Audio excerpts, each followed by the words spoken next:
Hello my dear students, आज मैं आपको अल्कोहल फिनॉल ईथर चैप्टर में पढ़ाने जा रहा हूं physical properties of ether. Ether किस तरीके से दिखता है, उसकी स्मेल कैसी होती है, उसका बॉइलिंग पॉइंट, उसकी सॉल्युबिलिटी किस तरीके से किससे हम रिलेट कर सकते हैं और कितनी होती है, ये हम पढ़ेंगे इस पूरे लेक्चर के अंदर। तो चलिए स्टार्ट करते हैं। Physical properties of ether.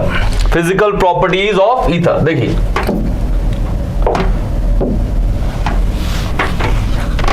इसमें basically physical properties of ether के अंदर हम तीन चीजों को ध्यान देंगे। पहला order, second melting and boiling point, तीसरा सॉल्युबिलिटी। किसकी? सॉल्युबिलिटी। किसकी बात कर रहे हैं हम? ईथर की। ईथर आपको पता ही है ROR होता है, alkoxy alkane. Alkoxy alkane is what? Alkoxy alkane is ether. This is, अगर ये वाला आपका एल्कोक्सी है तो ये वाला होगा आपका एल्केन, और एल्केन जो होता है ये आपका सफिक्स होता है, जिसके अंदर सफिक्स जो ज्यादा कार्बन की चेन होती है, जो ज्यादा कार्बन की चेन होती है। क्लियर? देखते हैं, देखिए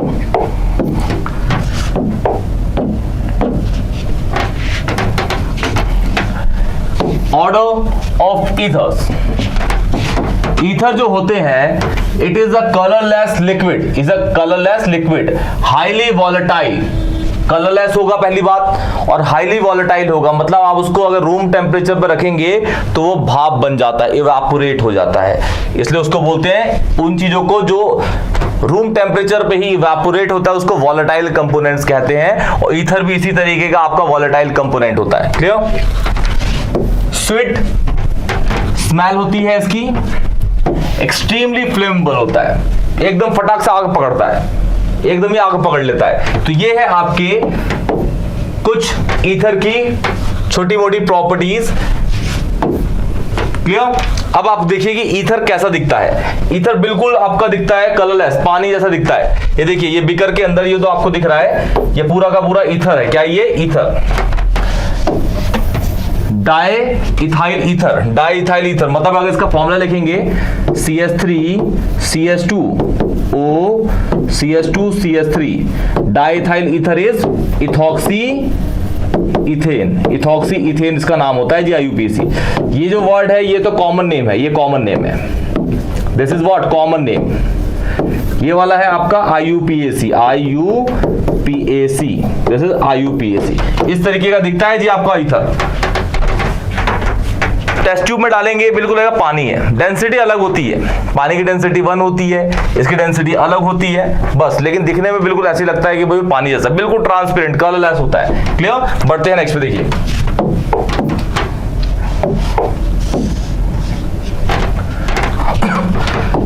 melting and boiling point of ether.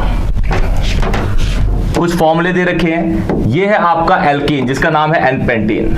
ये है आपका ईथर, ये हो गया R और बीच में है O, इथॉक्सी इथेन जिसका नाम हमने अभी पहले बताया था डाई इथाइल ईथर।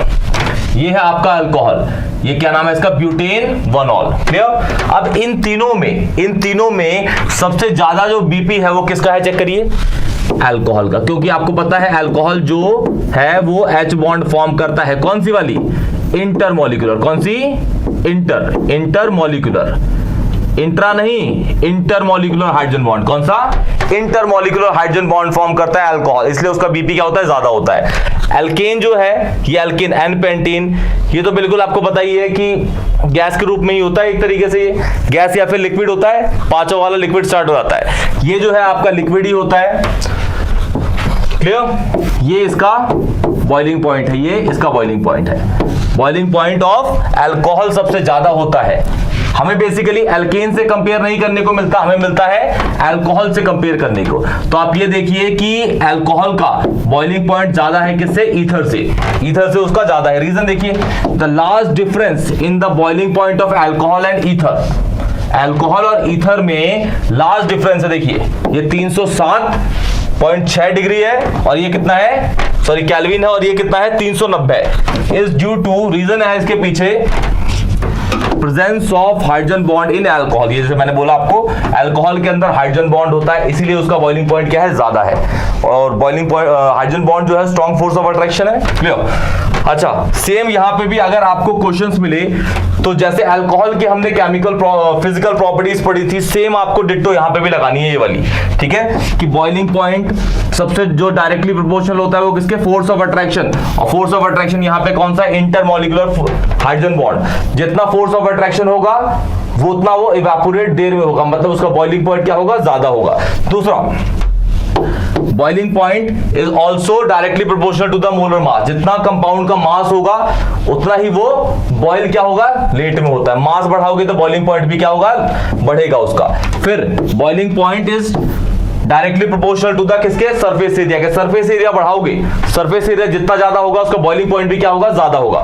फिर boiling point is inversely proportional to the branching, ये ब्रांचिंग लिखा हुआ है, ब्रांचिंग चेंज। जितनी कार्बन में ब्रांचिंग लगी होगी उसका सरफेस एरिया कम हो जाएगा।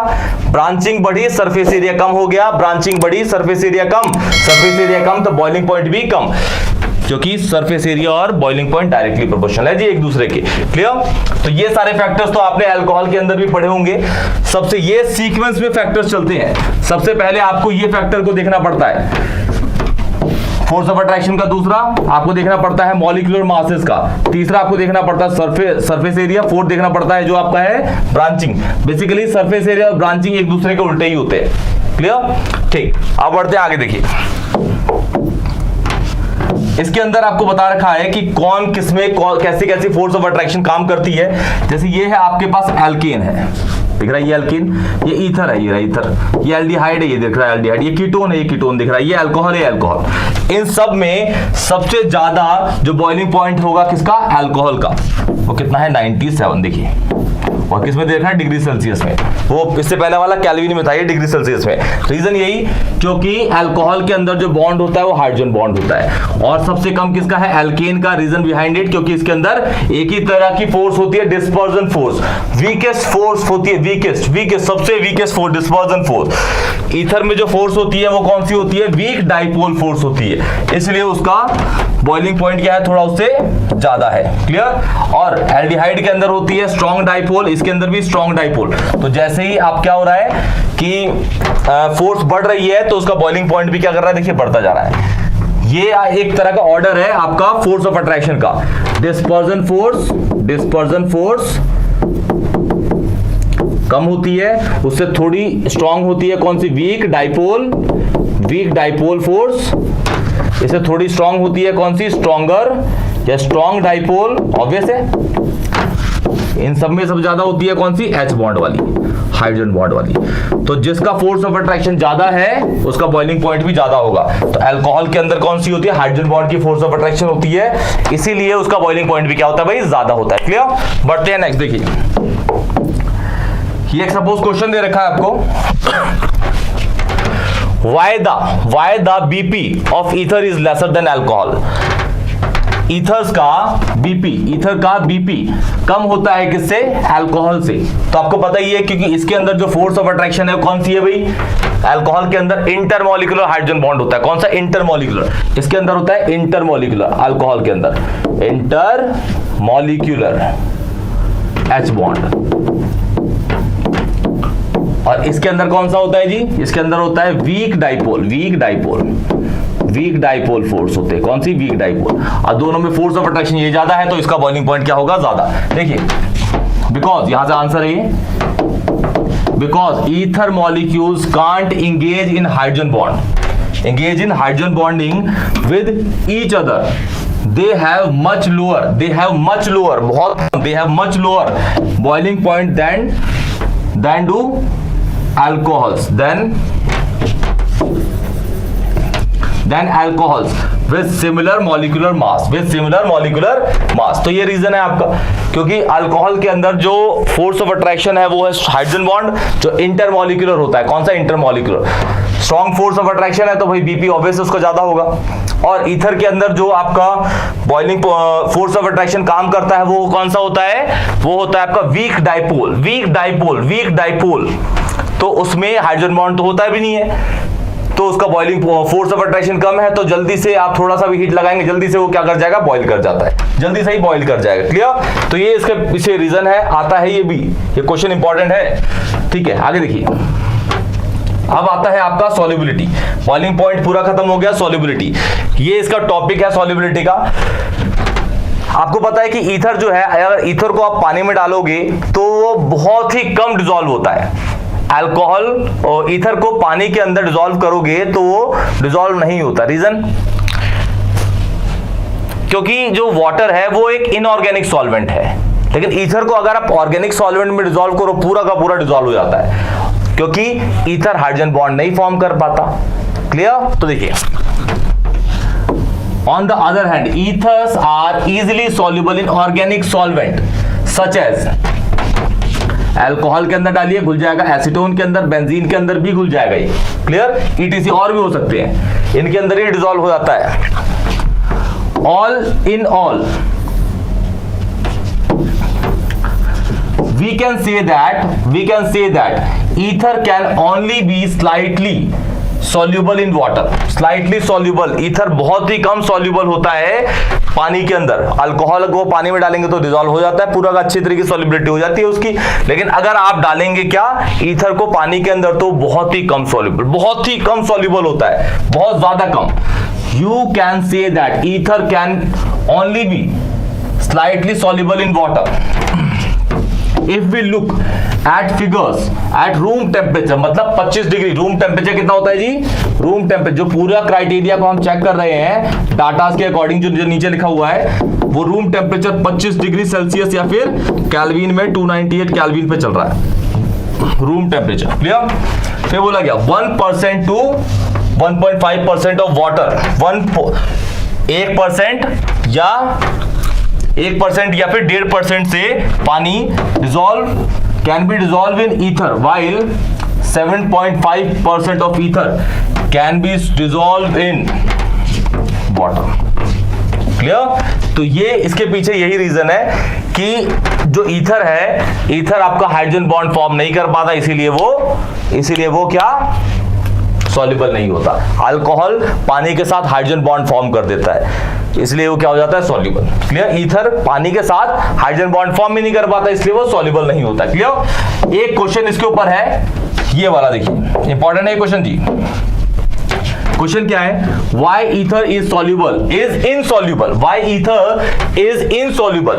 Soluble नहीं होता पानी के अंदर, तो रीजन यही है, ethers are insoluble in water because due to the bigger size of the alkyl group, क्योंकि ROR, इसमें देखिए अल्कोहल दिख रहा है, दोनों में इसका डिफरेंस है, यहाँ R है, यहाँ H है, यहाँ R है और H है, क्योंकि दोनों के लिए ये वाला पार्ट तो सेम ही है, ये है आपका R, और R होता है हाइड्रोफोबिक पार्ट, बड़ा ग्रुप होता है, तो इस साइड से तो हाइड्रोजन बॉन्ड नहीं होगी, लेकिन अगर मैं यहाँ से कोई ग्रुप लगाऊं ऑक्सीजन का, तो इस हाइड्रोजन के साथ वो हाइड्रोजन बॉन्ड फॉर्म कर जाएगा, क्योंकि ये इसका बगल वाला भी ऑक्सीजन के साथ ही लगा हुआ है, तो हाइड्रोजन बॉन्ड फॉर्म करके ये सॉल्युबल हो जाता है, और ये क्या हो जाता है, insoluble. Clear? Insoluble. The oxygen atom in ether fails to form intermolecular hydrogen bond with water। समझ गए? क्योंकि दोनों साइड में इसके आर लगे हैं, इसमें एक साइड में ही है। क्लियर? इसीलिए तो ये आपको एज इट इज, ऐसे क्वेश्चन आएगा एज इट इज, ये आंसर लिख के आइएगा, नंबर पूरे के पूरे 1 नंबर का ही आएगा, ज्यादा से ज्यादा, उससे ज्यादा का नहीं आता ही, और पूरे मिलेंगे। तो ये पूरा का पूरा था आपका फिजिकल प्रॉपर्टी ऑफ ईथर, जो बहुत इजी तरीके से मैंने समझाया आपको। IUPAC मैंने डाल दी है लेक्चर के लिए, और वो अपलोड हो गई है, उसको भी देख लीजिएगा। और कोई भी वीडियो के अंदर किसी भी कॉन्सेप्ट में आपको डाउट हो तो कमेंट सेक्शन में बताइए, वीडियो को लाइक करिए और चैनल को सब्सक्राइब तो जरूर करिए। तब तक के लिए टेक केयर।